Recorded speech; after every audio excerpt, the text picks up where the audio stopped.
Hello, good morning, good afternoon, good evening students.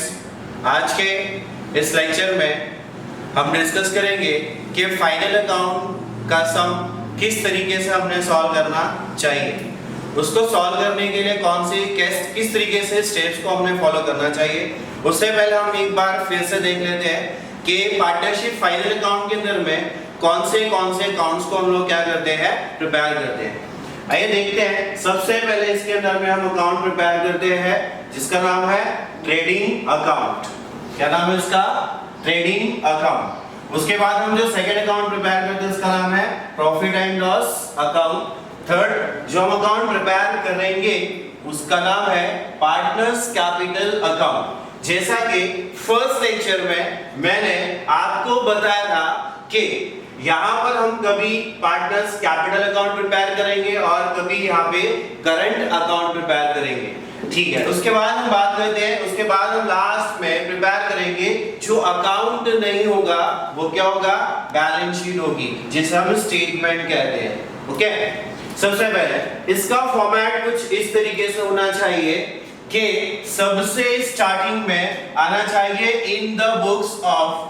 क्या आना चाहिए? इन द बुक्स ऑफ। आगे क्या लिखना है? जो भी फर्म का नाम दिया हुआ है, और अगर फर्म का नाम नहीं दिया है तो जो पार्टनर्स के नाम दिए हैं वही पार्टनर्स के नाम को यहाँ पे क्या करना है? लिख देना है। उसके बाद ट्रेडिंग अकाउंट, उसके आगे ये लिखना कंपलसरी है फॉर द ईयर एंडेड 31 मार्च 2019। हर सम में अगर ईयर चेंज होगा तो हमने उसके अकॉर्डिंग यहाँ पे ईयर को क्या करना है? चेंज करना है। मे बी डेट चेंज होगा तो डेट को भी चेंज करना है, बट मोस्टली ज्यादातर हमें क्या आएगा? मार्च 2019 या जो भी डेट होगा उसके अकॉर्डिंग हमने यहाँ पे उसको लिखना है। उसके बाद ट्रेडिंग अकाउंट के डेबिट साइड में, लेफ्ट हैंड साइड में हमने यहाँ पे लिखना है डेबिट, और इसके क्रेडिट राइट हैंड साइड में लिखना है हमने क्रेडिट।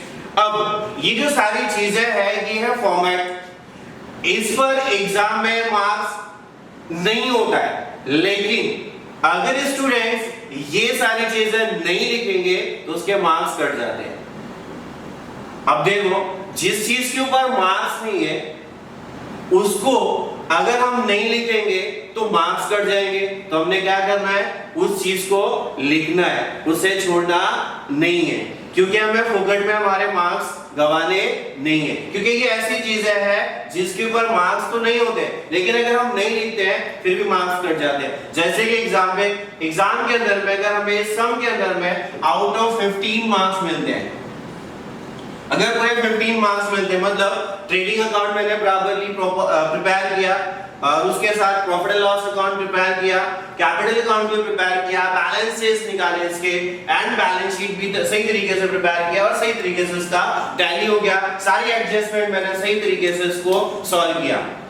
लेकिन इसके बाद अगर फिर एग्जामिनर देखेगा कि अगर आपने ऊपर कहीं इन द बुक्स ऑफ वगैरह नहीं लिखा है तो आपका वो कहीं ना कहीं 2-4 मार्क्स क्या कर देगा? कट कर देगा। इसलिए हमने क्या करना है? ये सारी चीजें फॉर्मेट को एकदम सही तरीके से प्रिपेयर करना है। दूसरी चीज, बैलेंस शीट जो है वो स्टेटमेंट है, इसलिए इसके ऊपर हमने डेबिट और क्रेडिट लिखना नहीं है। डेबिट क्रेडिट किस पे लिखना है? सिर्फ ट्रेडिंग अकाउंट पे लिखना है, प्रॉफिट एंड लॉस अकाउंट पे लिखना है, कैपिटल अकाउंट पे लिखना है, और अगर इसकी जगह करंट अकाउंट बनाया है उसके ऊपर लिखना है। लेकिन बैलेंस शीट के ऊपर गलती से भी डेबिट और क्रेडिट लिखना नहीं है। और अगर हमने इसके ऊपर डेबिट क्रेडिट लिख दिया तो हमारा ये पूरा का पूरा जो बैलेंस शीट है वो क्या हो जाएगा? रॉन्ग हो जाएगा। पूरा इसका मार्क्स हमारा क्या हो जाएगा? चला जाएगा। तो आइए हम डिस्कस करते हैं। आज हम स्टार्ट करेंगे हमारी 12th टेक्स्ट बुक का फर्स्ट क्वेश्चन, इलस्ट्रेशन नंबर 1, जो आपकी टेक्स्ट बुक में पेज नंबर 42 पर दिया हुआ है।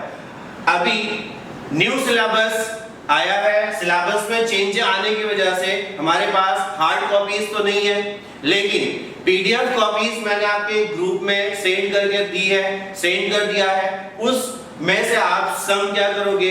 कॉपी करोगे आपके बुक में, और उसके बाद जिस तरीके से अभी मैं इंस्ट्रक्शंस देने वाला हूं उस तरीके से आपने क्या करना है, सम को सॉल्व करना है। सम को सॉल्व करने का जो तरीका होगा वो क्या होगा, सबसे पहले आप सम को रीड करोगे, रीड करने के बाद सम पर आप क्या करोगे, टिक मार्क करोगे कि कौन सी चीज, कौन सी पर्टिकुलर आइटम ट्रेडिंग अकाउंट में जाने वाला है, कौन सा प्रॉफिट एंड लॉस अकाउंट में जाने वाला है, कौन सा पार्टनर कैपिटल में जाने वाला है, कौन सा बैलेंस शीट में जाने वाला है, उसमें भी डेबिट में जाएगा, क्रेडिट में जाएगा, वो सारी चीजें हमने क्या करना है, इन शॉर्टकट हमने टिक मार्क करना है। टिक मार्क कैसे करेंगे, जैसे कि एग्जांपल मैं देता हूं, एकदम शॉर्टकट में टिक मार्क करना है, ज्यादा उसमें टाइम वेस्ट नहीं करना है। जैसे अगर कोई चीज ट्रेडिंग अकाउंट में जाती है तो क्या लिखने का, टी, और डेबिट साइड में जाती है तो लिख देने का टी डी आर, और अगर ट्रेडिंग के क्रेडिट साइड में जाती है तो क्या लिख देने का, टी सी आर। और अगर कोई चीज है ट्रायल बैलेंस में सब करना है, कहां करना है, ट्रायल बैलेंस में, यहां नहीं करना है कुछ। ट्रायल बैलेंस जो मैं क्वेश्चन दिया वहां पे पेंसिल से टिक मार्क करना है इस तरीके से। उसके बाद में प्रॉफिट लॉस के डेबिट साइड में अगर कोई चीज जाएगी तो उसको लिखना है प्रॉफिट एंड लॉस डीआर, और अगर जो क्रेडिट साइड में जाएगी उसको लिखना है प्रॉफिट एंड लॉस सीआर। ये सिर्फ हमको समझने के लिए कि इससे हम हमारा जो क्वेश्चन है उसको हम फटाफट क्या कर सके, पोस्टिंग कर सके। उसके बाद कैपिटल में डेबिट साइड में जाएगा तो सीधा लिख देगा partners capital debit, partners capital credit. Balance sheet में जब पोस्टिंग करेंगे तो लायबिलिटीज में जाने वाली जो चीज होगी उसके बाजू में लिखेंगे पेंसिल से एल, और जो एसेट्स में जाएगी उसके बाजू में लिखेंगे हम एसेट्स मतलब ए। इस तरीके से सबसे पहले हमने क्या करना है, टिक मार्क करना है हमारे ट्रायल बैलेंस में जो भी लिखा होगा ओपनिंग स्टॉक, उसके बाजू में पेंसिल से लिखेंगे ट्रेडिंग अकाउंट के डेबिट साइड में। उसके बाद ट्रायल बैलेंस जब टिक मार्क हो जाएगा उसके बाद नीचे उसकी कुछ एडजस्टमेंट्स होंगी, उन एडजस्टमेंट्स को भी हमने क्या करना है, टिक मार्क करना है। उसको टिक मार्क करने का तरीका कैसे होना चाहिए, जैसे कि एग्जांपल के तौर पे फर्स्ट एडजस्टमेंट है क्लोजिंग स्टॉक। अगर क्लोजिंग स्टॉक के लिए हमें किसी पर टिक करने की जरूरत नहीं है। दूसरी एग्जांपल, दूसरा एडजस्टमेंट है सपोज दैट कि डेप्रिसिएशन ऑन बिल्डिंग, तो हम क्या करेंगे, ट्रायल बैलेंस में जाएंगे, जहां पर बिल्डिंग लिखा होगा वहां जाके क्या करेंगे, इस तरीके से टिक मार्क करेंगे। और सपोज दैट बिल्डिंग के ऊपर एक और एडजस्टमेंट है तो हम क्या करेंगे, बिल्डिंग के ऊपर से एक और टिक कर देंगे तो कितने हो जाएंगे, 2। और अगर उसके बाद फिर हम डेटर्स पे टिक करेंगे, जैसे कि एडजस्टमेंट है provide bad debts on sundry debtors, तो हम जाएंगे सेम डेटर्स के ऊपर इस तरीके से क्या करेंगे, टिक करेंगे। उस तरीके से अगर डेटर्स पे 2 बार बोला है, डेटर्स सन्ड्री डेटर्स पे आरडीडी भी बोला है तो उसके ऊपर हम क्या करेंगे, एक बार और टिक करेंगे। इसका मतलब जितने बार बोलेगा उतने बार हम क्या करेंगे, उसके ऊपर टिक करेंगे। अगर सिर्फ एक बार बोला है तो एक ही बार टिक करेंगे, मतलब डेप्रिसिएशन ऑन बिल्डिंग बस, तो उसके ऊपर एक टिक करेंगे। और नीचे बोला है कि आरडीडी है और बैड डेट्स भी है, इसीलिए उसके ऊपर हम जाके 2 बार टिक करेंगे। चलो स्टार्ट करते हैं इलस्ट्रेशन नंबर 1 जो टेक्स्ट बुक में पेज नंबर 42 पर दी हुई है आपके 12 न्यू सिलेबस की बुक में। मैंने पहले भी कहा था कि अभी हार्ड कॉपी हमारे पास अवेलेबल नहीं है, तो इसलिए आपसे एक रिक्वेस्ट करूंगा कि जो क्वेश्चन है उसको आप पहले एक नोटबुक में कॉपी कर लें और उसके बाद टिक मार्क करें कुछ इस तरीके से जिस तरीके से मैं बता रहा हूँ। सबसे पहले आपको ट्रायल बैलेंस दिया हुआ है 31 मार्च 2019 का, जिसमें डेबिट बैलेंस इसमें दिया हुआ है स्टॉक 1/4/2018। अभी 1/4/2018 क्या है, ये है आपका ओपनिंग डेट। कैसे, देखो मार्च 2019, ये मार्च 2019 आपका है ईयर एंडिंग, तो ईयर एंडिंग 19 है तो इस हिसाब से अपना फर्स्ट 1/4/2018 ये होता है ओपनिंग डे। तो ये स्टॉक हो गया ओपनिंग स्टॉक, जिसको हम रिकॉर्ड करते हैं ट्रेडिंग अकाउंट के डेबिट साइड में। तो वहां पे लिख दो TDR। नहीं दिया बिल रिसीवेबल, बिल रिसीवेबल होता है एसेट्स, वहां पे लिख दो A। Wages and salary, wages जो डायरेक्ट एक्सपेंस होता है जिसको हम लोग रिकॉर्ड करेंगे ट्रेडिंग अकाउंट के डेबिट साइड में। अब यहाँ पे वेजेस एंड सैलरी दोनों दिया हुआ है तो आपने इसको अलोकेट नहीं करना है, डिस्ट्रीब्यूट नहीं करना है, बांटना नहीं है। अब यहाँ पे सबसे इंपॉर्टेंट बात जो बोल रहा हूं उसको ध्यान देना, वेजेस एंड सैलरी दिया है, ये वेजेस पहले आया है इसलिए ये जाएगा ट्रेडिंग अकाउंट में। और अगर सैलरी एंड वेजेस होता तो ये जाता प्रॉफिट एंड लॉस अकाउंट में। तो भी वेजेस एंड सैलरी दिया है, trading account debit side, sundry debtors assets, bad debts profit and loss account debit side, purchase profit and loss account debit side, sorry trading account debit side, motor car assets, machinery assets, audit fees profit and loss account debit side, sales return, ये जो sales return है इसे हम trading account में credit side में लिखेंगे, sales में minus करेंगे। तो इसके लिए काम करो, सेल्स वहां पे देखो क्रेडिट बैलेंस में दिया हुआ है आरडीडी के नीचे, उसके ऊपर एक टिक कर दो क्योंकि उसमें से क्या करना पड़ेगा, डिडक्शन करना पड़ेगा। नेक्स्ट दिया है डिस्काउंट, डिस्काउंट दिया हुआ है डेबिट बैलेंसेस में। मैंने फर्स्ट लेक्चर में आपको समझाया था कि डिस्काउंट आपको डेबिट में भी हो सकता है, क्रेडिट में भी हो सकता है, इसलिए ये डेबिट में दिया हुआ है, ये आपका होता है एक्सपेंस, इसलिए इसको लिखना है प्रॉफिट एंड लॉस अकाउंट के डेबिट साइड में। नेक्स्ट है बिल्डिंग, एसेट्स में लिखना है, कैश एट बैंक एसेट्स में लिखना है। नेक्स्ट है 10% इन्वेस्टमेंट, उसको भी लिखना है एसेट्स में। अब वहां पर एक हिडन एडजस्टमेंट है, क्या है वहां पे, हिडन एडजस्टमेंट, 10% इन्वेस्टमेंट बोला है, इसलिए काम करो इन्वेस्टमेंट को एक टिक कर दो, जिस तरीके से हम लोग राइट टिक करते हैं ना, साइड में राइट टिक कर दो उसको, क्योंकि उसके ऊपर एडजस्टमेंट है। उसके बाद में दिया हुआ एडवर्टाइजमेंट, जिसको हम रिकॉर्ड करेंगे प्रॉफिट एंड लॉस अकाउंट के डेबिट साइड में, और उसमें ब्रैकेट में कुछ इंफॉर्मेशन दिया है पेड फॉर 9 months, इसका मतलब यहाँ पर भी एक हमको एडजस्टमेंट सॉल्व करनी है, इसलिए एडवर्टाइजमेंट को भी एक टिक कर दो। नेक्स्ट दिया है रॉयल्टीज, रॉयल्टीज को लिखेंगे ट्रेडिंग अकाउंट के डेबिट साइड में। ये डेबिट बैलेंसेस ओवर। अब हम बात करते हैं क्रेडिट बैलेंसेस की। क्रेडिट बैलेंसेस में सबसे फर्स्ट दिया हुआ है जनरल रिजर्व, क्या दिया हुआ है, जनरल रिजर्व। जो जनरल रिजर्व को हम क्या करेंगे, बैलेंस शीट में लिख देंगे लायबिलिटीज में। उसके बाद में दिया हुआ है कैपिटल अकाउंट। अब ये जो कैपिटल अकाउंट दिया है दया एंड कश्मा का, इसको हम लोग लिखेंगे कैपिटल अकाउंट के क्रेडिट साइड में। कहां पे लिखेंगे, कैपिटल अकाउंट के क्रेडिट साइड में, बाय बैलेंस ब्रॉट डाउन। जब सम सॉल्व करेंगे उस टाइम पे मैं बताऊंगा। नेक्स्ट है क्रेडिटर्स, इसको रिकॉर्ड करेंगे लायबिलिटीज में। उसके बाद में दिया हुआ है आरडीडी।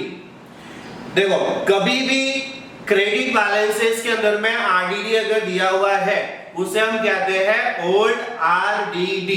क्या बोलते हैं इसको, ओल्ड आरडीडी, जिसको हम रिकॉर्ड करेंगे प्रॉफिट एंड लॉस अकाउंट में डेबिट साइड में। एक फॉर्मूला होगा, उस फॉर्मूले में उसको रिकॉर्ड करेंगे। वो फॉर्मूला क्या है वो मैं जब सम सॉल्व करूंगा उस टाइम पे बताऊंगा। नेक्स्ट है आउटस्टैंडिंग वेजेस, क्या दिया है, आउटस्टैंडिंग वेजेस, उसको हम लोग लिखेंगे लायबिलिटीज में। उसके बाद है परचेज रिटर्न, परचेज रिटर्न है सेल, हम उसको माइनस करेंगे परचेज में से, जिस तरीके से सेल्स रिटर्न में सेल्स रिटर्न को माइनस किया था सेल्स में से। Next and last credit balance दिया हुआ है डिस्काउंट। देखो मैंने बोला था डिस्काउंट एक ऐसा एक्सपेंस है या इनकम है जो दोनों साइड में आता है। अब देखो यहाँ पे डिस्काउंट क्रेडिट साइड में दिया हुआ है 1800 रुपया, वो आपका इनकम है क्योंकि वो क्रेडिट बैलेंस में दिया हुआ है। तो ये था ट्रायल बैलेंस। उसके बाद हम बात करते हैं एडजस्टमेंट्स की। एडजस्टमेंट है नंबर 1 क्लोजिंग स्टॉक, इसके लिए अभी किसी को टिक करने की जरूरत नहीं है। उसके बाद हम बात करते हैं number 2 adjustment depreciation on building and machinery. तो आप लोग बिल्डिंग को एक टिक कर दो एंड एक मशीनरी को टिक कर दो। नेक्स्ट है number 3 adjustment bill receivable included dishonour. अब ये एडजस्टमेंट हमने सॉल्व करनी है, तो इसके लिए हमको टिक मार्क करना पड़ेगा सबसे पहले बिल रिसीवेबल पर, और उसके बाद टिक करना पड़ेगा सन्ड्री डेटर्स पर। उसके बाद एडजस्टमेंट है goods for ₹1000 taken by Daya for personal use. ये ड्राइंग है, इस एडजस्टमेंट के लिए हमें किसी पर टिक करने की जरूरत नहीं है। Adjustment number 5 write off 1800 as a bad debts and maintain RDD at 5% और सन्ड्री डेटर्स। ये दो एडजस्टमेंट है जो सन्ड्री डेटर्स पे है, तो सन्ड्री डेटर्स में दो बार और टिक करना है। तो डेटर्स में टोटल कितने टिक हो गए? 3। पहला कौन सा था? बिल रिसीवेबल डिसऑनर का, दूसरा बैड डेट्स और तीसरा आरडीडी। उसके बाद लास्ट एडजस्टमेंट, गुड्स और ₹6,000 were sold but no entry was made in the books of account. अब ये अनसोल्ड गुड्स है, ठीक है, अनसोल्ड गुड्स है, इसके लिए हमको टिक करना पड़ेगा सेल्स पे। तो सेल्स पे हो गए टोटल 2 टिक। तो अब स्टार्ट करते हैं illustration number 1, 12 text book page number 42, जिसमें सबसे पहले दिया हुआ था स्टॉक, मतलब ओपनिंग स्टॉक, जिसको हम लिखेंगे ट्रेडिंग अकाउंट के डेबिट साइड में। और डेबिट साइड में जब भी लिखेंगे तो हमने सबसे पहले क्या लिखना है? 2।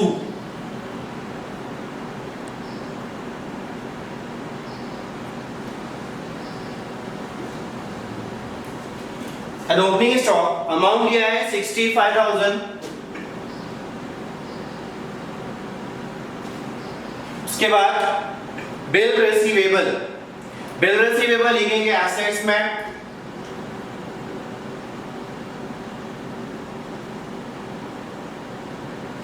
जिसके ऊपर एडजस्टमेंट दी, जिसका अमाउंट है 28,000, जिसके ऊपर एडजस्टमेंट दी, तो इसका अमाउंट हम लिखेंगे इनर कॉलम में, आउटर कॉलम में नहीं लिखेंगे। और उसके नीचे एक लाइन छोड़ देंगे और अंडरलाइन कर देंगे। उसके बाद दिया हुआ है wages and salaries, wages and salaries लिखेंगे ट्रेडिंग अकाउंट में। उसके पहले हम एक काम करते हैं, लिख के रख देते हैं परचेस एंड परचेस रिटर्न भी दिया हुआ था, इसलिए हम यहां लिख देंगे लेस परचेस रिटर्न, इसको सिर्फ लिख के छोड़ देना। उसके बाद लिखेंगे to wages and salaries,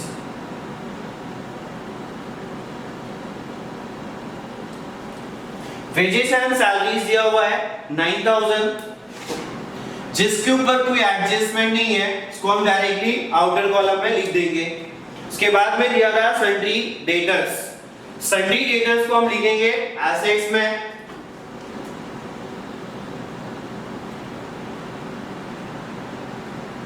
sundry debtors के ऊपर टोटल 3 एडजस्टमेंट थी। कितनी एडजस्टमेंट थी? 3। इसके लिए हम यहां पर 3 एडजस्टमेंट है, इसलिए हम यहां पे क्या करेंगे? 6 लाइन छोड़ेंगे। कितनी लाइन छोड़ेंगे? 6। अगर 2 एडजस्टमेंट होती तो 4 लाइन, 3 एडजस्टमेंट है इसलिए हम क्या करेंगे? 6 लाइन छोड़ेंगे। इसलिए इसके लिए कुछ लाइन स्पेस छोड़ के रख देंगे, 6 लाइन टोटल।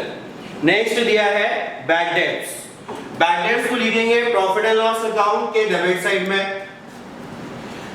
बैड डेट दिया हुआ है, ओल्ड आरडीडी दी है, नीचे एडजस्टमेंट में भी बैड डेट्स दिया हुआ है, आरडीडी दिया है। तो इसका एक फार्मूला है जिसको हम लिख लेते हैं। सबसे पहले लिखेंगे टू बैड डेट्स, उसके बाद हम इसमें ऐड करेंगे न्यू बैड डेट्स, उसके बाद हम ऐड करेंगे न्यू आरडीडी, उसके बाद एक लाइन छोड़नी है और उसके बाद लिखना है लेस ओल्ड आरडीडी। ये जो ट्रायल बैलेंस में बैड डेट्स दिया हुआ था उसमें बैड डेट्स दिया हुआ है 1000, तो ये 1000 बैड डेट्स हम यहां लिख देंगे सबसे पहले। इससे क्या आते हैं? Old bad debts. क्या बोलते हैं इसको? Old bad debts. अब ये जो न्यू बैड डेट्स है और ये जो न्यू आरडीडी है, ये आपको कहां पे मिलेगी? ये आपको मिलेगी एडजस्टमेंट में। कहां पे मिलेगी? एडजस्टमेंट में। और ये जो ओल्ड आरडीडी है, आपको जब ट्रायल बैलेंस टिक मार्क करवाया था, क्रेडिट बैलेंस में दी थी, जब आएगा उस टाइम पे हम लिखेंगे। फिलहाल अभी क्या लिखना है? अभी बैड डेट्स। बैड डेट्स के बाद ट्रायल बैलेंस में दिया हुआ है नेक्स्ट परचेज। परचेज दिया हुआ है 1,48,000। 48,000 जिसमें से हमें परचेज रिटर्न क्या करना है, माइनस करना है, इसलिए उसका अमाउंट हम इनर कॉलम में लिखेंगे, बाद में उसको आउटर में ले लेंगे। परचेज के बाद दिया है मोटर कार।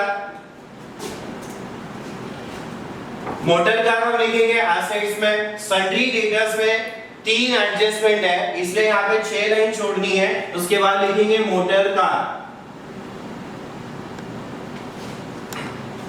मोटर कार का अमाउंट दिया हुआ है 68,000, जिस पर कोई एडजस्टमेंट नहीं है।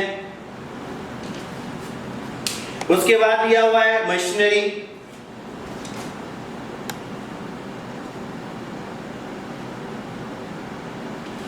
मशीनरी के ऊपर एक एडजस्टमेंट दी, इसलिए हम इसका अमाउंट लिखेंगे इनर कॉलम में और एक लाइन छोड़ देंगे क्योंकि एक एडजस्टमेंट दी। उसके बाद में दिया हुआ है ऑडिट फीस। ऑडिट फीस आएगा प्रॉफिट एंड लॉस अकाउंट में डेबिट साइड, तो लिखेंगे टू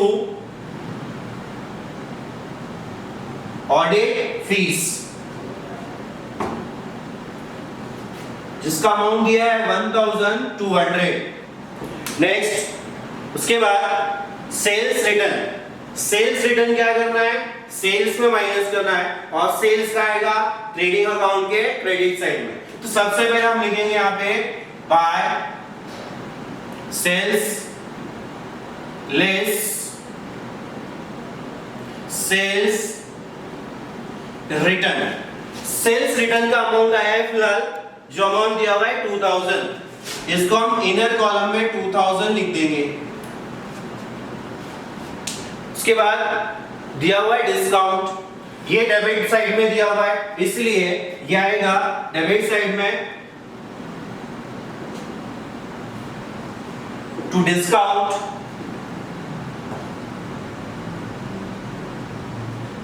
$2,300। डिस्काउंट के बाद बिल्डिंग लिखना है एसेट्स में।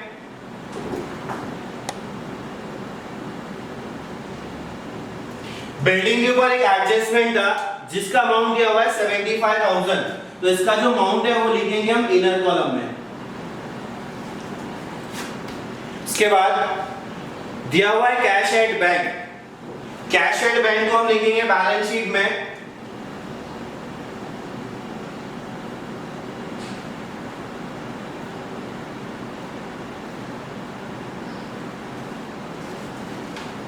जिसका अमाउंट दिया हुआ है 12,000।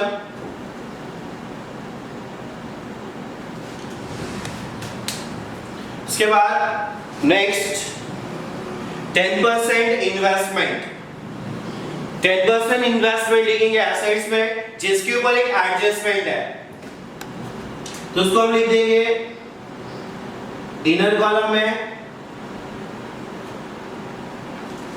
जिसका अमाउंट है 20,000।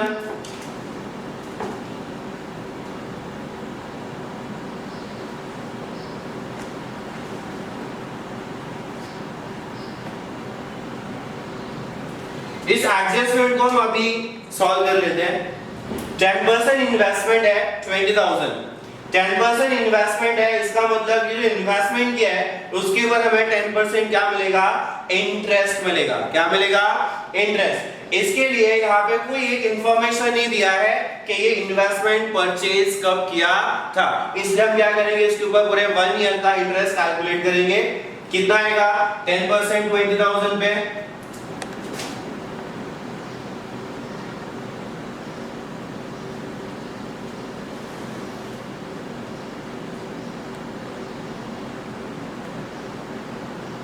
पूरे साल का कैलकुलेट करना है 2000 से आ गया 2000, जो हम इसमें क्या कर देंगे, ऐड कर देंगे। क्या करेंगे, इसको add interest on investment 20,000 plus 2,000 22,000। अब हमने इसका सेकेंड इफेक्ट देना है और वो सेकेंड इफेक्ट जाएगा प्रॉफिट एंड लॉस के क्रेडिट साइड में। कहां जाएगा? प्रॉफिट एंड लॉस के क्रेडिट साइड में, क्योंकि ये जो इंटरेस्ट है ये क्या है? इनकम है, इसलिए हम लिखेंगे इसको प्रॉफिट एंड लॉस के क्रेडिट साइड में। लेकिन ऊपर की एक लाइन छोड़ के लिखना है और यहां लिखेंगे बाय इंटरेस्ट ऑन इन्वेस्टमेंट। कितना दिया? कितना इंटरेस्ट आया था? 2000, जिसको हम डायरेक्टली आउटर कॉलम में लिख देंगे। उसके बाद में नेक्स्ट आइटम दिया हुआ है एडवर्टाइजमेंट। एडवर्टाइजमेंट लिखना है हमें प्रॉफिट एंड लॉस अकाउंट के डेबिट साइड में।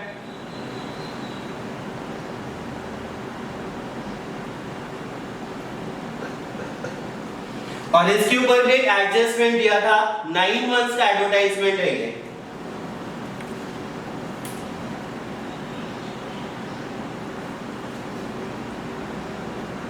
$4,500 पर एडजस्टमेंट है। अब यहाँ एडवर्टाइजमेंट जो दिया था वो 9 मंथ्स का दिया था। अब ये एडजस्टमेंट, हिडन एडजस्टमेंट, इसको अभी इसी टाइम सॉल्व कर देंगे कि बाद में अगर सॉल्व करने के उसमें जाएंगे तो शायद हम कभी भूल जाएंगे, जिससे हमारा आंसर क्या होगा? रॉन्ग होगा। इसलिए वर्किंग नोट कर लेते हैं। देखो ये एडवर्टाइजमेंट दिया हुआ है कितने महीने का? 9 मंथ्स का। तो अब एक साल में कितने महीने होते हैं?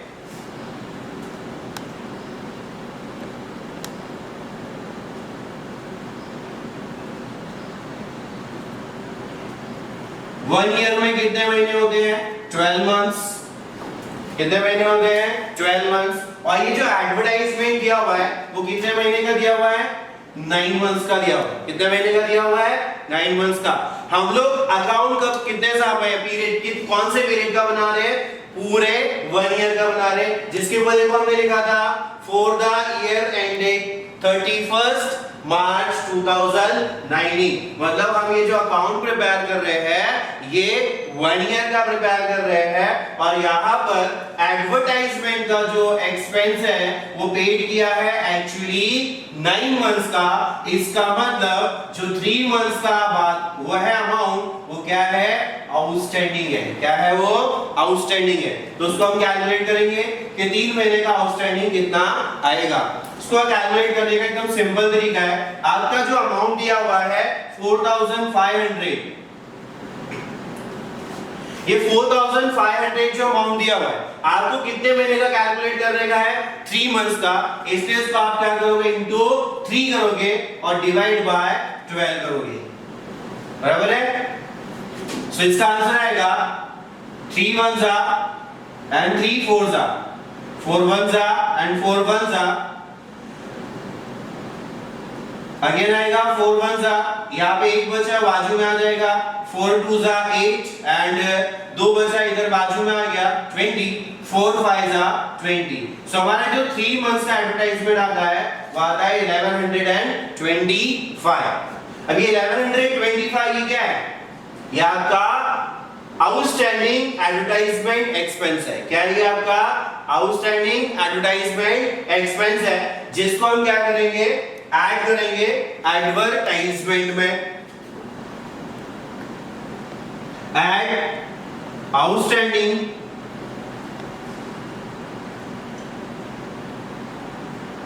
$1125।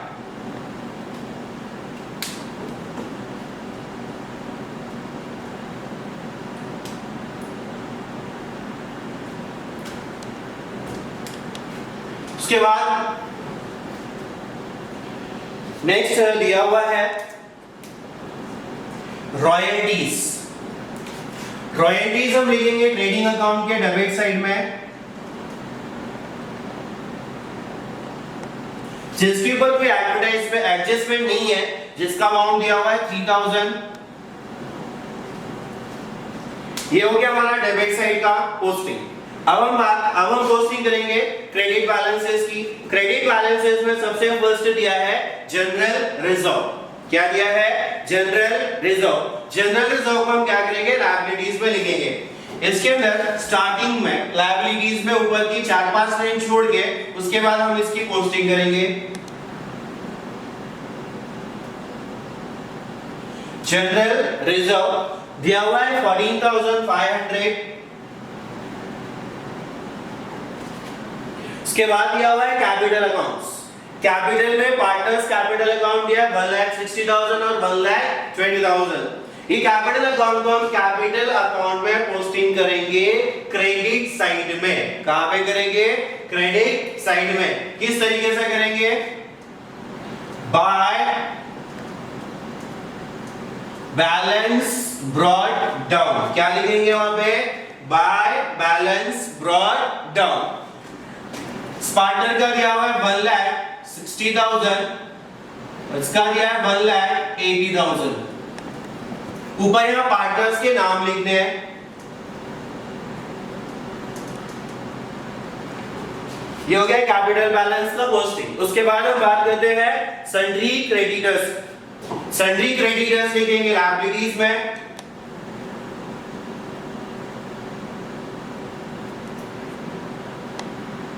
सन्ड्री क्रेडिटर्स अमाउंट दिया हुआ है 98,000।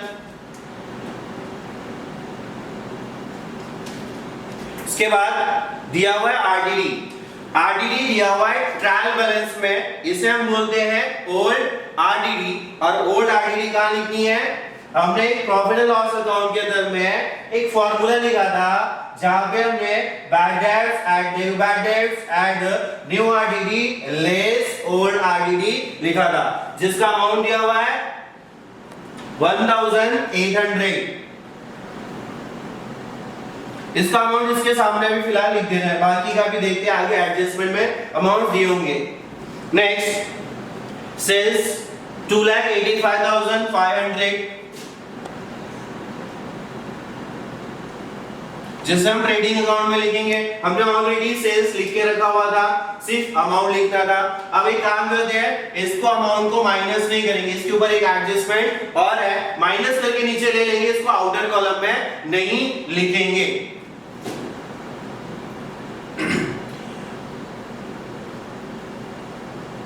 $2,85,500 माइनस 2,000, सो बचेगा 2,83,500। इसके बाद अभी इसको बाहर नहीं लेना है क्योंकि इसके ऊपर एक एडजस्टमेंट और दिया हुआ है। नेक्स्ट है आउटस्टैंडिंग वेजेस। आउटस्टैंडिंग वेजेस है 700, उसको हम लिखेंगे बैलेंस शीट में।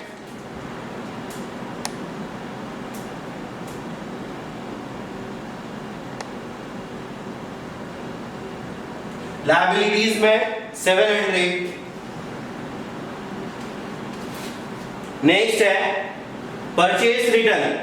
परचेज रिटर्न ट्रेडिंग के डेबिट साइड में ऑलरेडी हम लिख के रख चुके हैं, जिसे परचेज रिटर्न माइनस करना है परचेज में से। तो वो दिया हुआ है 4,000।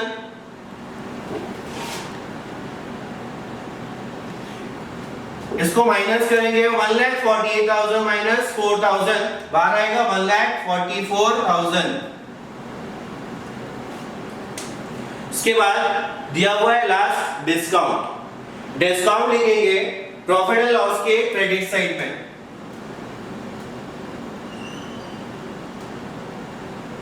बाय डिस्काउंट अमाउंट दिया हुआ है 1,800। तो ये था हमारा ट्रायल बैलेंस का पोस्टिंग। इस तरीके से हमने ट्रायल बैलेंस को क्या करना है? पोस्टिंग करना है। उसके बाद अब हम बात करते हैं एडजस्टमेंट्स की। इसकी एडजस्टमेंट। एडजस्टमेंट में फर्स्ट एडजस्टमेंट है क्लोजिंग स्टॉक। क्या है? Closing stock. एडजस्टमेंट में हमें हमेशा कितने इफेक्ट देने हैं? 2 इफेक्ट। कितने इफेक्ट? 2। अब क्लोजिंग स्टॉक के 2 इफेक्ट क्या होंगे? इसका सबसे पहला इफेक्ट होगा आपका ट्रेडिंग अकाउंट के क्रेडिट साइड में। कहा जाएगा ट्रेडिंग अकाउंट के क्रेडिट साइड में, जहां हम लिखेंगे by closing stock. Closing stock दिया हुआ है 40,000, अमाउंट हम डायरेक्टली आउटर कॉलम में लिख देंगे 40,000। उसके बाद इसका सेकेंड इफेक्ट जाएगा बैलेंस शीट में। कहां पर जाएगा? बैलेंस शीट में, एसेट्स में, और एसेट्स में लिखेंगे क्लोजिंग स्टॉक।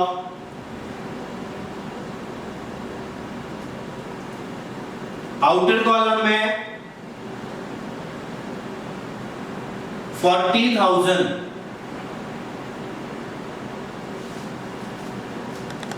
उसके बाद adjustment number 2, depreciation. Depreciation on building and machinery 5% and 3%। सबसे पहले हम एक काम करते हैं, बिल्डिंग का डेप्रीशिएशन कैलकुलेट करते हैं। देखो बिल्डिंग का अमाउंट कितना दिया हुआ है 75,000। बिल्डिंग के ऊपर हमें रेट ऑफ डेप्रीशिएशन दिया है 5%। सो बिल्डिंग का 5% कैलकुलेट करेंगे।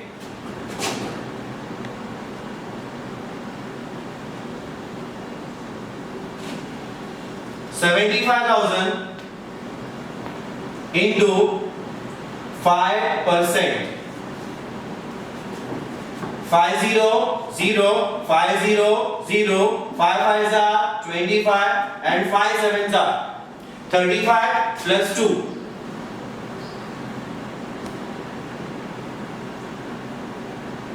सॉरी 2 0 कट कर रहे हैं, 1 2, 5 0 0, 5 5s are 25 and 5 7s are 35, 3750, 3750।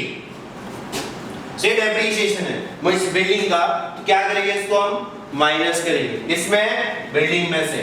Depreciation हमेशा क्या करना है, माइनस, तो लेस 5% डेप्रीशिएशन 3750। 75,000 में हम 3750 माइनस करेंगे तो आंसर आएगा 71,250। ठीक है। उसके बाद इसका सेकेंड इफेक्ट, इसका सेकेंड इफेक्ट देना है प्रॉफिट एंड लॉस अकाउंट के डेबिट साइड में। कहां देना है, प्रॉफिट एंड लॉस अकाउंट के डेबिट साइड में, जहां लिखेंगे to depreciation on building. Machinery पर भी बिल्डिंग डेप्रीशिएशन था, इसलिए हम एक काम करेंगे, इसका अमाउंट है इनर कॉलम में लिख देंगे 3750। उसके बाद डेप्रीशिएशन बोला था मशीनरी पे, मशीनरी पे था 3%। मशीनरी का अमाउंट कितना दिया हुआ है 1,14,800। हम कैलकुलेट करते हैं,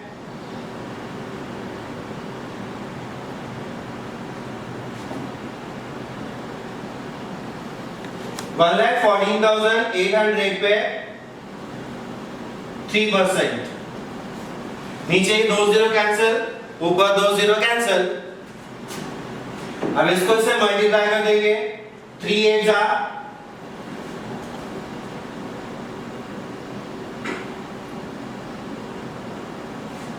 24,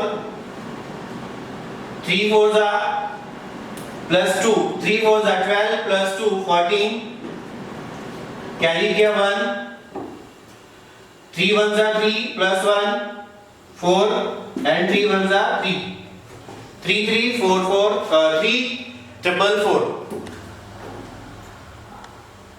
लेस 3%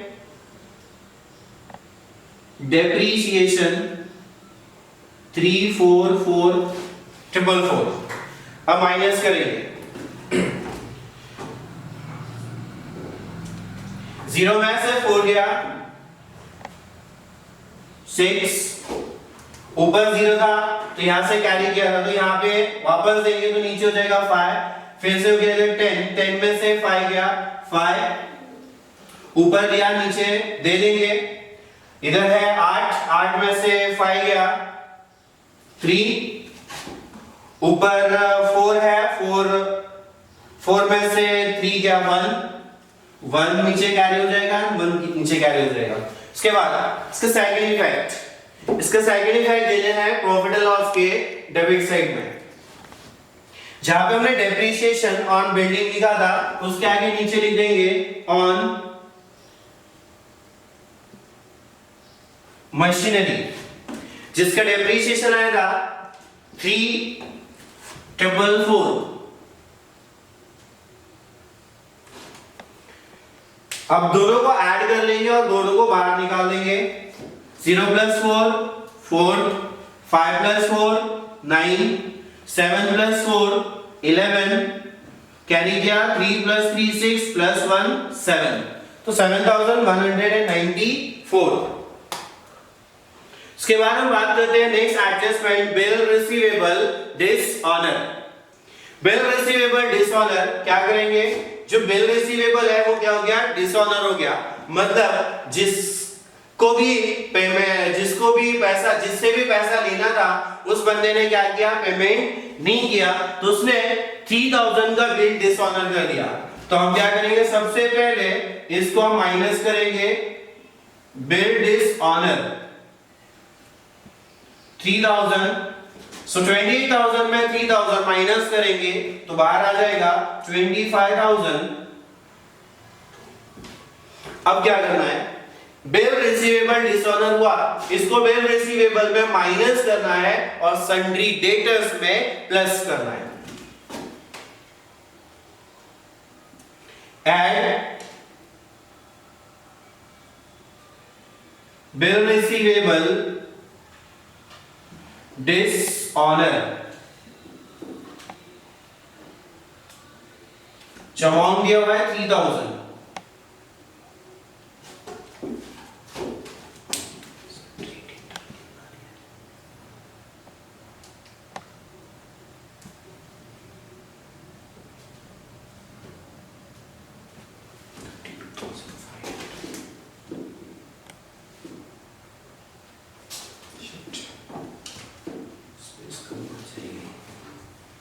तो इसका टोटल कर लेंगे 1,35,500। उसके बाद हम बढ़ते हैं नेक्स्ट एडजस्टमेंट। नेक्स्ट एडजस्टमेंट है गुड्स फॉर ₹1000 टेकन बाय दया। दया कौन है, पार्टनर। पार्टनर ने क्या किया, गुड्स टेकन किया फॉर पर्सनल यूज। ये क्या है, ड्राइंग है। तो इसका जो इफेक्ट है सबसे पहले हम देंगे ट्रेडिंग अकाउंट के डेबिट साइड में। कहां पे देंगे, ट्रेडिंग अकाउंट के डेबिट साइड में लिखेंगे बाय गुड्स टेकन बाय दया। उसने जो गुड्स टेकन किया है 1000 का, इसको लिखेंगे डायरेक्टली आउटर कॉलम में 1000। इसका सेकंड इफेक्ट देंगे कैपिटल अकाउंट में। कहां पे, कैपिटल अकाउंट में डेबिट साइड में, और यहां लिखेंगे टू ड्राइंग्स। क्या लिखेंगे यहां पे, टू ड्राइंग्स, क्योंकि पर्सनल यूज के लिए जब भी कोई पार्टनर या कैश या गुड्स या फिर अमाउंट विड्रॉ करता है तो उसे हम क्या कहते हैं, ड्राइंग, जिसका इफेक्ट कैपिटल अकाउंट के डेबिट साइड में जाएगा। अब यहाँ पे देखो दोनों पार्टनर्स के नाम लिखे हुए, और ये ड्राइंग्स विड्रॉ किसने किया था 1000 का, दया ने। तो यहां लिखेंगे 1000। नेक्स्ट एडजस्टमेंट है good for rupees. Next adjustment है number 5, write off 1800 as a bad debt and maintain RTT at 5% on sundry debtors. सबसे पहले हम एक काम करते हैं, बैड डेट्स को हम एडजस्टमेंट सॉल्व कर लेते हैं। बैड डेट्स जो दिया हुआ है वो बैड डेट्स है न्यू, जो हमने सन्ड्री डेटर्स में क्या करना है, माइनस करना है।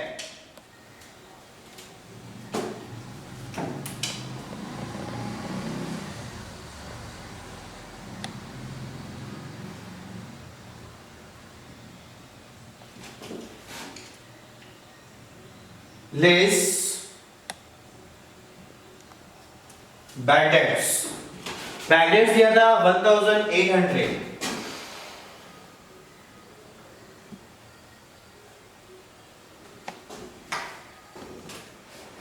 बैड डेट्स माइनस करेंगे 1800। 0 में से 0 गया 0, 0 में से 0 गया 0, 5 में से 1 जाएगा नहीं, सो बाजू से वो उधार लेंगे। 15 में से 8 गया तो बचेगा 7। ऊपर 1 लिया तो नीचे हम दे देंगे, तो ऊपर 5 है नीचे 2 है, 5 में से 2 गया 3। ऊपर लेने लिया नहीं था तो नीचे देने की जरूरत नहीं है, तो 3 से नीचे कैरी हो जाएगा और ये आ गया 133,700। ये जो बैड डेट्स है, ये बैड डेट्स कौन सा है, न्यू बैड डेट्स है। कौन सा बैड डेट्स है? न्यू। अब ये न्यू बैड डेट्स को हम कहां लिखने वाले हैं? प्रॉफिट एंड लॉस के डेबिट साइड में हमने एक फॉर्मेट लिखा था न्यू बैड डेट्स, जिसमें लिखा था bad debts at new bad debts, ये 1800 रुपए हम वहां लिखेंगे। उसके बाद इसमें आगे एडजस्टमेंट दिया है आरडीडी 5% ऑन सन्ड्री डेटर्स, लेकिन इस एडजस्टमेंट को सॉल्व करने से पहले हमको लास्ट एडजस्टमेंट सॉल्व करनी पड़ेगी। जो एडजस्टमेंट दिया goods ₹6000 were sold but no entry was made in the books of account, मतलब जो अनरिकॉर्डेड सेल्स दिया है 6000, पहले हमने उस एडजस्टमेंट को सॉल्व करना होगा, उसके बाद आरडीडी को हम माइनस करेंगे। अगर हम आरडीडी पहले माइनस कर देते हैं तो इसका जो अमाउंट आएगा वो क्या हो जाएगा?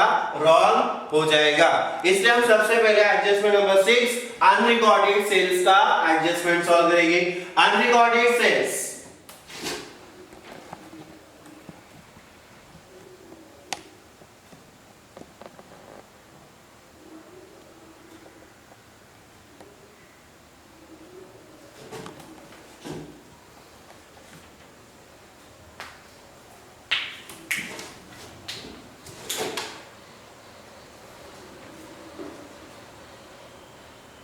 जिसको हम लोग माइनस करेंगे, जिसको सर हम ऐड करेंगे salesman, add unrecorded sales. Unrecorded sales वाली है 6000, जो 6000 हम इसमें ऐड कर देंगे तो 2,83,500 प्लस 6000 2,89,500। और इसका जो सेकेंड इफेक्ट होगा वो इफेक्ट जाएगा सन्ड्री डेटर्स में, जिसको हम क्या करेंगे? यहां पे ऐड करेंगे। अनरिकॉर्डेड सेल्स जिसका अमाउंट है 6000,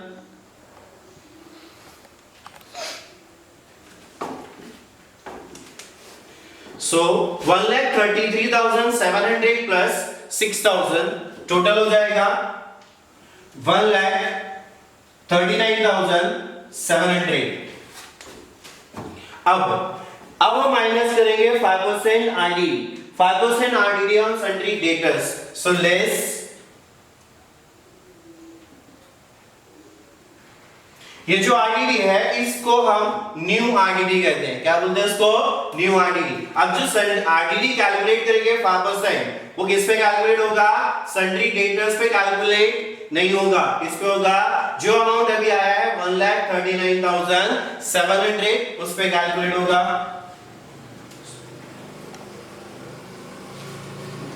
1,39,700 इंटू 5/100, 0 0 कैंसिल हो गए, 5 7 35,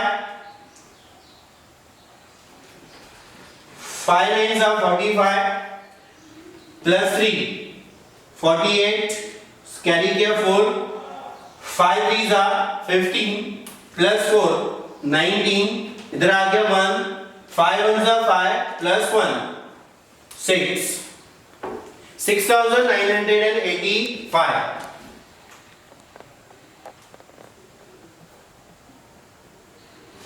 जिसे हमने क्या कर देना इसमें से माइनस, 0 में से 5 आएगा नहीं तो बाजू से लिया, 10 में से 5 गया तो कितना बचेगा? 5। ऊपर लिया था नीचे दिया, 10 में से 5 गया कितना बचेगा? 1। ऊपर लिया था नीचे ले लिया, इधर हो गया 10, ऊपर है 7, 7 में से 10 जाएगा क्या? नहीं, तो ऊपर एक वापस लेंगे तो इधर हो गया 17, 17 में से 10 गया तो बचेगा 7। ऊपर कैरी किया था नीचे दे दिया, ऊपर अभी है 9, नीचे बचा है 6 प्लस 1 7, 9 में से 7 गया तो बचेगा कितना? 2। ऊपर कैरी नहीं किया था तो नीचे देने की जरूरत नहीं है, तो 3 नीचे कैरी हो जाएगा 1। सो आंसर आ गया 1 लाख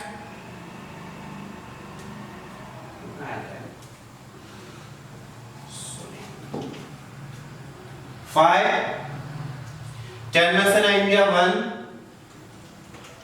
17 में से 10 गया 7, 9 में से 7 गया 2, 3, 1, 1,32,715।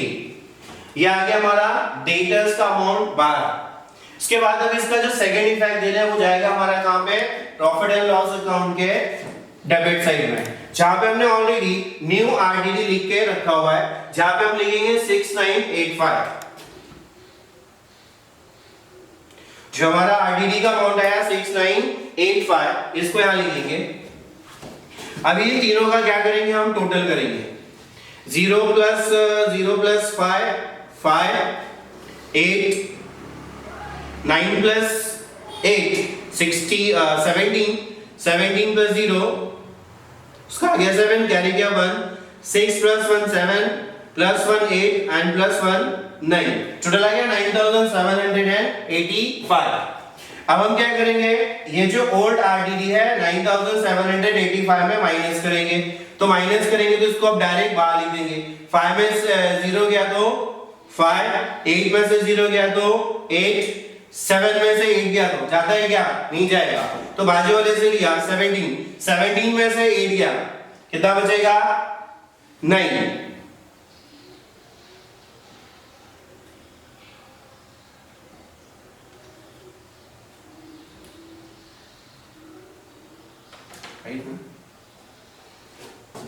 इसके बाद 9 में से 1 गया, ऊपर कैरी किया था, नीचे दिया, सो 9 में से 2 गया, बचेगा कितना 7, सो इसका अमाउंट आ गया बाहर 7985।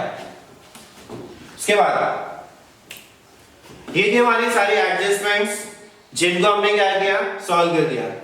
एक अमाउंट था जिसको हमें बाहर लेना रह गए, चलिए अमाउंट थोड़ा सा रॉन्ग हो गया, इसको हम करेक्ट कर लेते हैं। एडवर्टाइजमेंट जो दिया था 4500,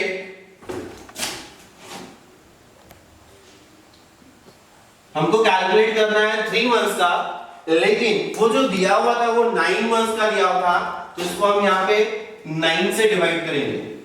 3 1s are 3 और 3 3s are 9, 3 1s are 3 and 3 1s are 3, बचा 1, 15 हो गया, 3 5s are 15, 20, 1500।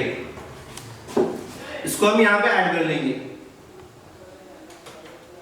4500 प्लस 1500, 6000। उसके बाद अब क्या करना है, हमने इसको टैली करना है, इसको टैली करना है, इसको टोटल करना है। तब टैली करने में सबसे पहले हम क्या करेंगे, ट्रेडिंग अकाउंट को क्लोज करेंगे। क्या करेंगे, ट्रेडिंग अकाउंट को क्लोज करेंगे। अब इसमें हमने क्या करना है, सबसे पहले एक बार चेक कर लेना है कोई अमाउंट अंदर तो नहीं लिखा हुआ है जिसको हमने बाहर नहीं लिया है। सारे अमाउंट इसमें हमने बाहर निकाल दिए। अब इसका हम क्या करेंगे, टोटल करेंगे। सबसे पहले हम टोटल करते हैं ट्रेडिंग के क्रेडिट साइड का। क्रेडिट साइड का अगर हम टोटल करेंगे तो आंसर आता है, ये है 1000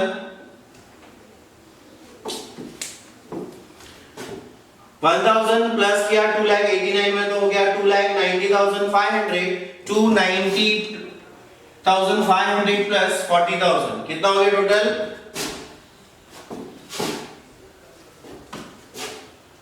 3,30,500।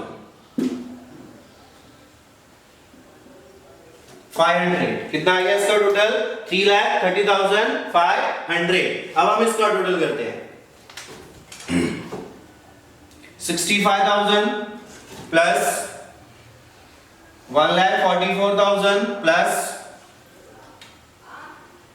9,000 plus 3,000, 0 0 0, 9 plus 3 12, 12 plus 4 16, 16 plus 5 21, 2 plus 4 6, 6 plus 6 2,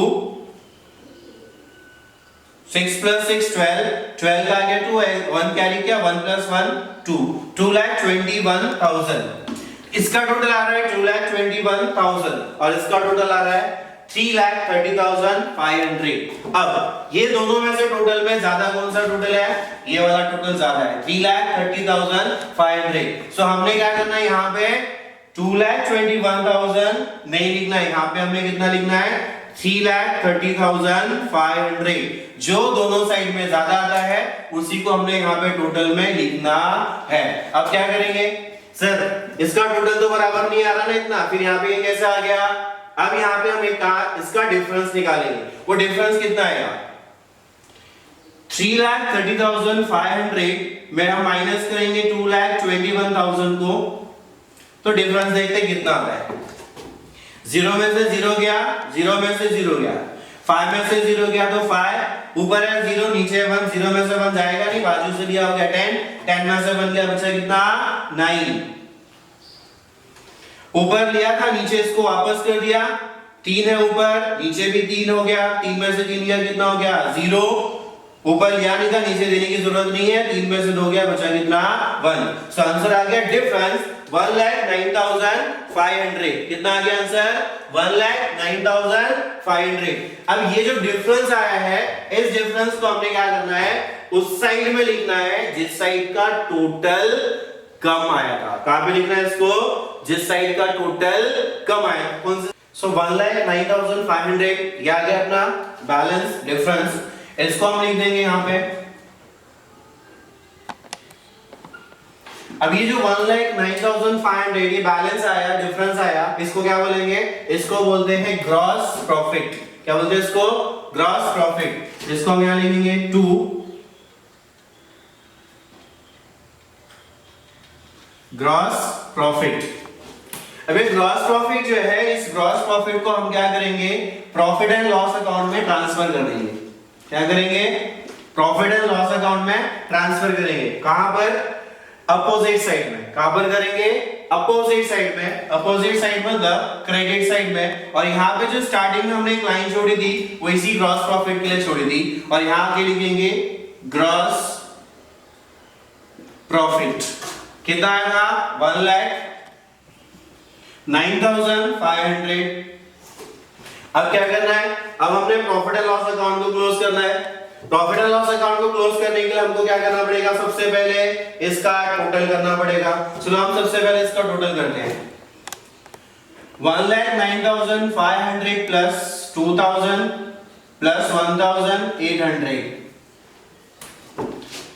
0 0, 8 plus 5 13, 1 plus 1 2, 2 plus 2 4, 4 plus 9 13, and 1 plus 0 1 and 1। इसका आंसर आ गया 1,13,300। कितना आ गया? 1,13,300। अब हम एक काम करते हैं, इसका टोटल करते हैं। इसका टोटल करते हैं 7,985, 1,200, 2,300, 6,000 and 7,194। 5 plus 4 9, 9 plus 8 17, 1 plus 1 2, 2 plus 3 5, 5 plus 2 7, 7 plus 9 16, ये क्या carry 1, 7 plus 1 8, 8 plus 6 14, 14 plus 2 16, 16 plus 1 17, 17 plus 7 24, 24,679। अब इसका टोटल कितना आया था? 1,13,300। अब देखो इन दोनों में से कौन सा ज्यादा है? 1,13,300। Same profit and loss account में हम टोटल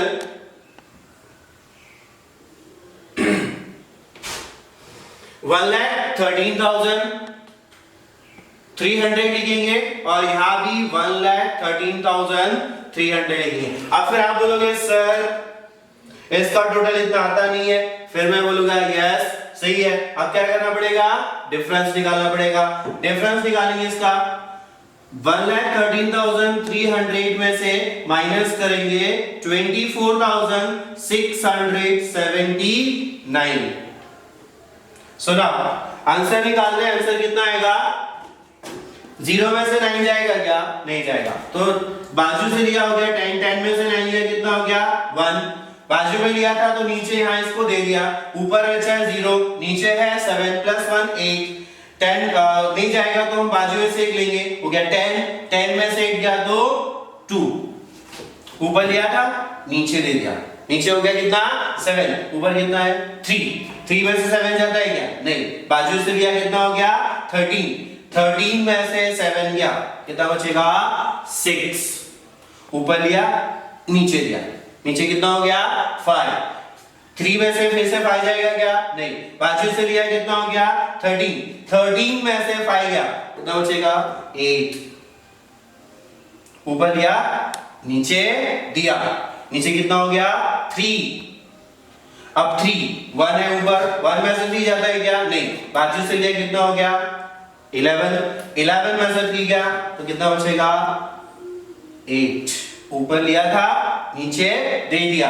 ऊपर है 1 नीचे है 1, 1 में से 1 गया 0, आंसर इज 88,625। ये जो डिफरेंस आया है, इस डिफरेंस को हमने क्या करना है, डेबिट साइड में लिखना है, जिस साइड में कम आया था इस साइड में लिखेंगे। अब ये जो डिफरेंस है, इस डिफरेंस को हम क्या करने वाले हैं, पार्टनर्स का सम है, पार्टनरशिप फाइनल अकाउंट है, इसलिए हम इस डिफरेंस को क्या करेंगे, दोनों पार्टनर्स में डिस्ट्रीब्यूट कर देंगे। आप चेक करो, क्वेश्चन में स्टार्टिंग में इनका जो रेशो दिया था, वो रेशो कितना दिया था 1:1, कितना दिया था 1:1, इसका मतलब दोनों का रेशो था सेम, दोनों को बराबर हिस्से में क्या कर देना है, डिस्ट्रीब्यूट कर देना है। अब एक काम करते हैं, इसको डिस्ट्रीब्यूट कर लेते हैं, स्पेस नहीं है, यहां कर लेते हैं, क्या करेंगे 88,621 को हम डिस्ट्रीब्यूट करते हैं दोनों पार्टनर्स में इक्वली डिस्ट्रीब्यूट करना, मतलब दो पार्टनर्स है, दो है, इसका मतलब इसको डिवाइड कर देंगे किससे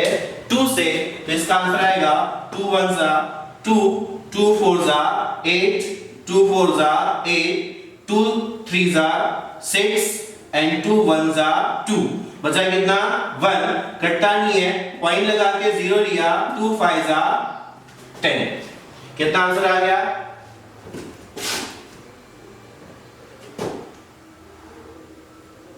2 4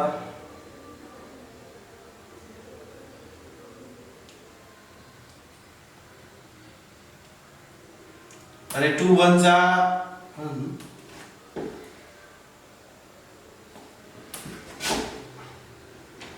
इधर आ जाएगा 0.5, तो 44,310.5।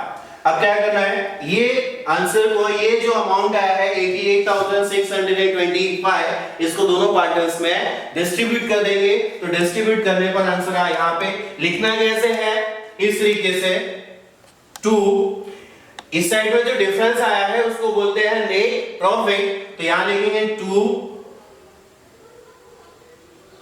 नेट प्रॉफिट, पार्टनर्स के नाम थे दया और दूसरा पार्टनर था कश्मा,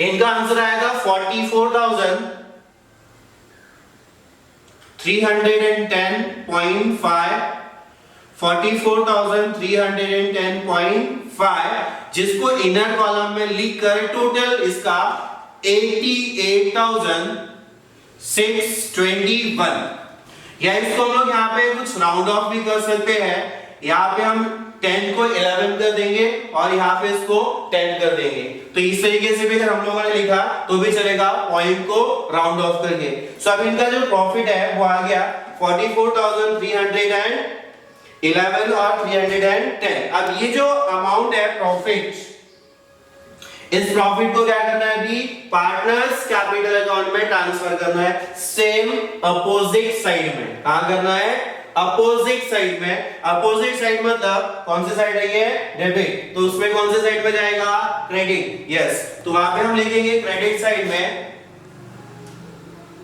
बाय नेट प्रॉफिट 0.5, आंसर जो आया था उसको हमने क्या किया, एडजस्ट कर दिया, राउंड ऑफ करके ले लिया, तो इसके लिए यहां पे एक आंसर आ गया 44,311 और इसका आंसर आ गया 44,310।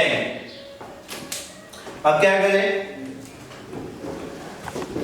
ये एक रफ वर्क था, इसको यहां करना नहीं है, इसको आप लोग वर्किंग नोट में लास्ट पेज पे आप करोगे।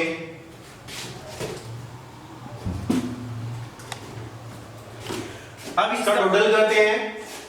सबसे पहले इसका 1,80,000 सॉरी यहाँ 1,80,000 नहीं है, यहाँ पे दिया हुआ है 1,20,000 1,20,000। अब इसका टोटल करते हैं 0 1 3 4 4 plus 2 6 and 1 1,64,310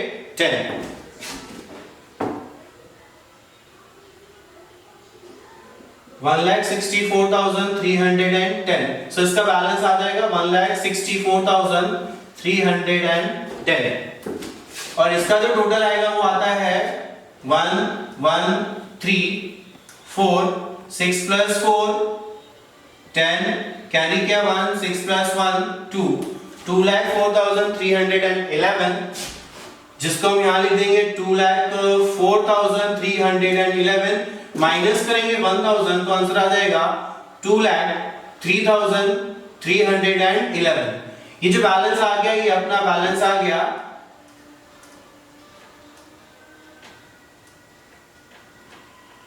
कैपिटल बैलेंस जिसको हम बोलते हैं टू बैलेंस कैरी डाउन, क्या बोलते हैं इसको, बैलेंस कैरी डाउन। अब इस बैलेंस को हम क्या करेंगे, कैरी फॉरवर्ड करेंगे बैलेंस शीट में, जहां पे इसका बैलेंस आया था 2,03,311 और इसका बैलेंस आया है 1,64,310 जिसको हम टोटल करेंगे 1 plus 0 1 1 plus 1 2 3 plus 3 6 3 plus 4 7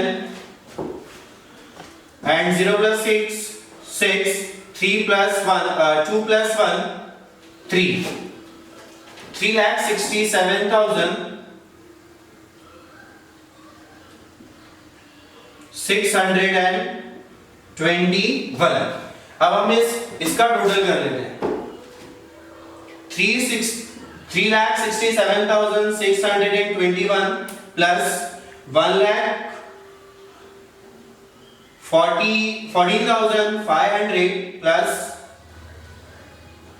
98,000 plus 7,000। इसमें एक इफेक्ट देना रह गया है, आउटस्टैंडिंग एडवर्टाइजमेंट का जो 1,500 रुपए आया था वो 1,500 रुपए का सेकेंड इफेक्ट देना था अपने को लायबिलिटीज में। आउटस्टैंडिंग एडवर्टाइजमेंट 1,500, इसमें हम टोटल कर लेंगे 1,500। अब इसका टोटल करते हैं 1 2 5 plus 7 12 12 plus 5 17 17 plus 6 23 कैरी हुआ 2 2 plus 1 3 3 3 plus 8 11 11 plus 4 15 15 plus 6 15 plus 7 22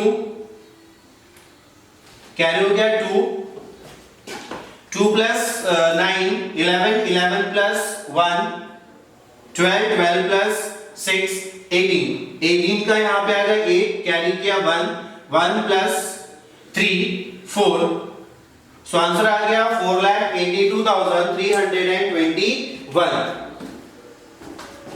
तो इसको आंसर लिखेंगे यहाँ पे 4,82,321। उसके बाद इसका भी टोटल कर लेंगे, इसको यहां करना नहीं है,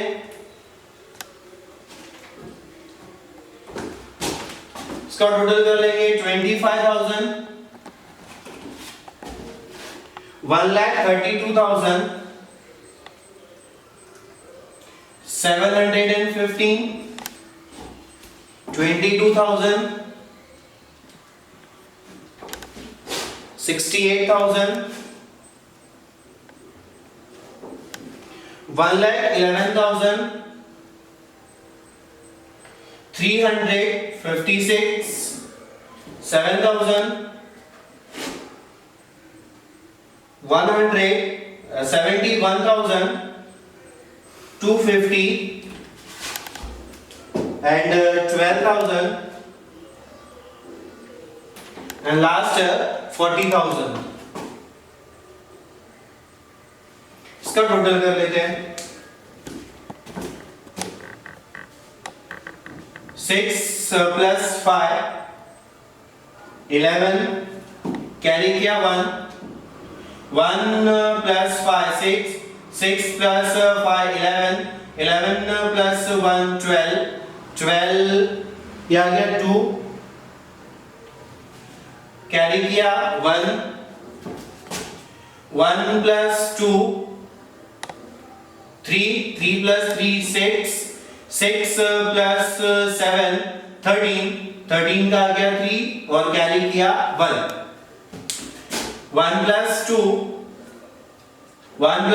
3, 3 plus 1 4, 4 plus 1 5, 5 plus 8 13, 13 plus 2 15, 15 plus 2 17, 17 plus 5 22, carry किया 2, 2 plus 4 6 plus 1 7, 7 plus 7 14, 14 plus 1 16 15, 15 plus 6 21, 21 plus 2 23, 23 plus 3 25 और 25 23 plus 3 26, 26 plus 2 28, ये आ गया 8 और कैरी किया 2, 2 plus 1 3 और 3 plus 1 4, सो आ गया 4,82,321, 4,82,321। अब देखो लायबिलिटीज का टोटल है 4,82,321, सेम एसेट्स का भी टोटल है 4,82,321। इसी तरीके से बैलेंस शीट के दोनों साइड का टोटल आना चाहिए सेम, इन दोनों का टोटल आ गया सेम, मतलब अपना आंसर कंप्लीट। Thank you.